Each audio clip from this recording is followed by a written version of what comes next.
Hello, आदाब, नमस्कार, सत श्री अकाल। मैं मुकेश कुमार।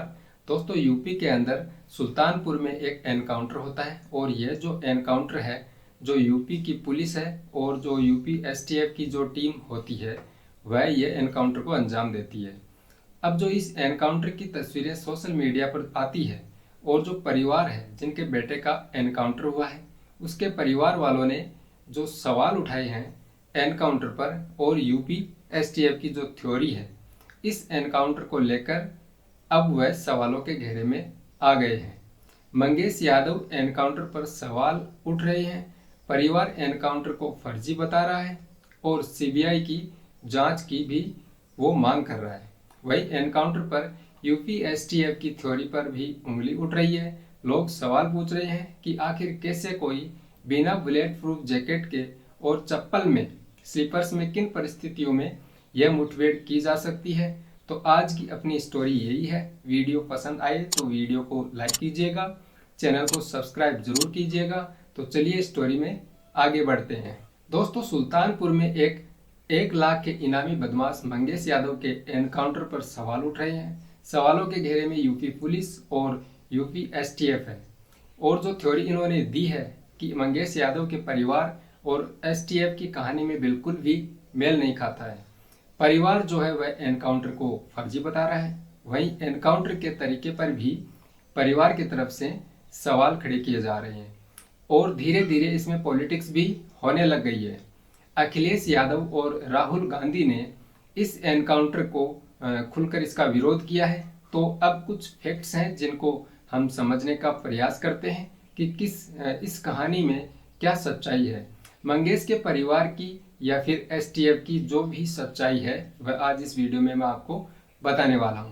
तो दोस्तों, यूपी एसटीएफ के मुताबिक मंगेश यादव ने 28 अगस्त को दोपहर 12:15 पर अपने साथियों के साथ सुल्तानपुर के एक ज्वेलरी शोरूम में लूट को अंजाम दिया था।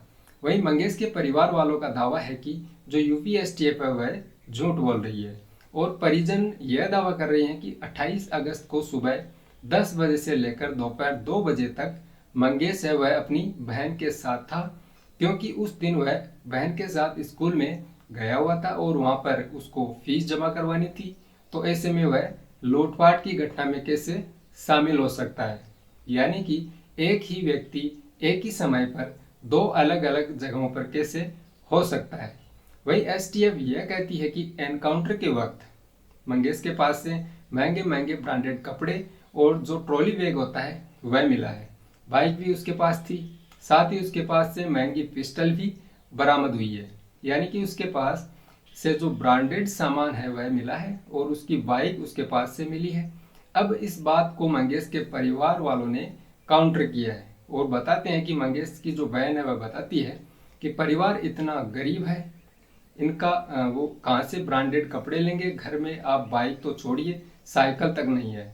और अगर आप घर को देखेंगे तो मंगेश यादव के घर को भी टूटी फूटी हालत में आप पाएंगे। तो ऐसे में वह कैसे ब्रांडेड चीज़ों को अपने साथ रख सकता है। यूपी एसटीएफ की टीम कहती है कि हमने मंगेश यादव के एनकाउंटर के वक्त जो भी नियम कायदे होते हैं उन सभी नियम कायदों का पालन किया है।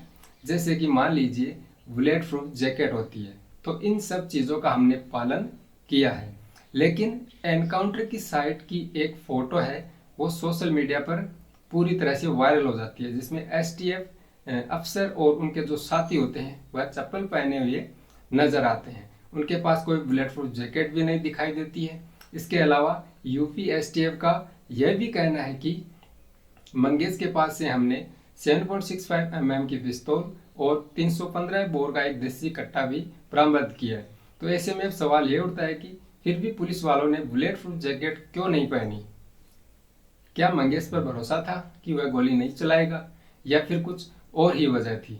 तो ये सब चीज़ मैच नहीं कर रही है। अब दोस्तों, यहाँ पर एक गौर करने वाली बात यह भी है कि मंगेश यादव पर पहले से 8 केस दर्ज थे, मगर कभी भी वह हथियार के साथ या फिर उसके पास कभी भी हथियार नहीं मिला, यानी उसको कभी भी आर्म्स एक्ट के तहत गिरफ्तार या उस पर कोई ऐसा मुकदमा आर्म्स एक्ट के तहत नहीं हुआ था जो मंगेश यादव पर सुल्तानपुर कांड समेत 8 मुकदमे दर्ज थे। जैसे मुकदमे थे, इनमें से एक भी मुकदमा गैंगस्टर एक्ट का नहीं था, यानी आर्म्स एक्ट का नहीं था। फिर भी मंगेश को पुलिस ने 2 बार गिरफ्तार किया, एक बार सुल्तानपुर से और एक बार जौनपुर से। लेकिन मंगेश ने ना कभी गोली चलाई, ना किसी को चाकू मारा और ना ही पुलिस ने गिरफ्तारी के वक्त उसके पास से कभी भी कोई हथियार बरामद नहीं किया।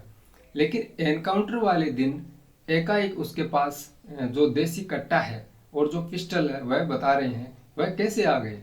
मंगेश यादव के परिवार वाले यूपी पुलिस पर भी ये इल्ज़ाम लगा रहे हैं कि यह जो एनकाउंटर है इसको इसलिए फर्जी बता रहे हैं क्योंकि मंगेश के जो पिता हैं उन्होंने कहा कि मंगेश को पुलिस घर से उठाकर लेकर गई थी, 2 दिन बाद उसको फर्जी एनकाउंटर में मार दिया गया।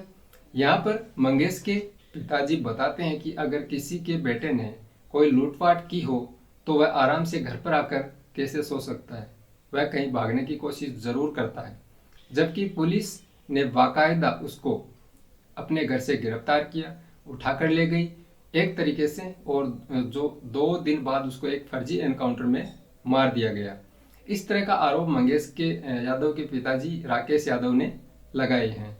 मंगेश यादव ने जब 28 अगस्त को दिन दहाड़े लूट की वारदात को अंजाम दिया था, तब उसके 3 साथी एनकाउंटर के बाद दबोचे जा चुके हैं, पकड़े जा चुके हैं। गैंग के लीडर विपिन सिंह ने सरेंडर कर दिया था। इतना ही नहीं, उस पर 1 लाख का इनाम भी हो चुका था।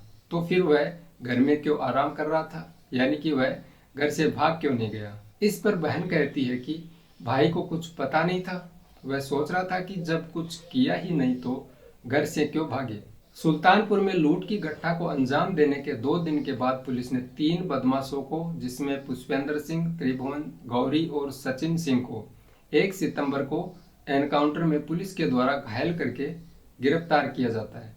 इन तीनों के पैरों में एक गोली मारी गई थी, जिसके बाद उनको गिरफ्तार किया गया था। वहीं दूसरी तरफ इस पूरे गैंग में सबसे शातिर और खतरनाक अपराधी विपिन सिंह ने 4 सितंबर को रायबरेली में अपने ही एक पुराने मुकदमे में सरेंडर कर दिया था, क्योंकि उसको लगा कि अब पुलिस उसका भी एनकाउंटर कर देगी, इसलिए वह अपने आप को सरेंडर कर देता है। जबकि 5वां जो आरोपी मंगेश यादव है वह एनकाउंटर में मारा जाता है। तो दोस्तों, अभी तक जो भी थ्योरी आई है, चाहे उसमें जो मंगेश यादव का परिवार है वह यह आरोप लगा रहा है कि यह एनकाउंटर पूरी तरीके से फर्जी है, और वही यूपी एसटीएफ की टीम है वह यह बताती है कि हमने सारे नियम कायदे को ध्यान में रखकर एनकाउंटर को अंजाम दिया है। अब इस केस की जो हकीकत है वह तो आने वाला भविष्य ही बताएगा कि कौन सच्चा है और कौन झूठ बोल रहा है। इस एनकाउंटर के बारे में आपकी क्या राय है, आपकी क्या सलाह है, आप नीचे कमेंट बॉक्स में अपनी राय कमेंट ज़रूर कर सकते हैं। इन कमेंट्स को हम आगे वीडियो में ज़रूर साझा करने वाले हैं, तो आप वीडियो में कमेंट ज़रूर करें, वीडियो को अपने दोस्तों को शेयर कीजिए और चैनल को सब्सक्राइब ज़रूर कीजिए। तो चलिए मिलते हैं किसी नेक्स्ट स्टोरी में, तब तक के लिए जय हिंद।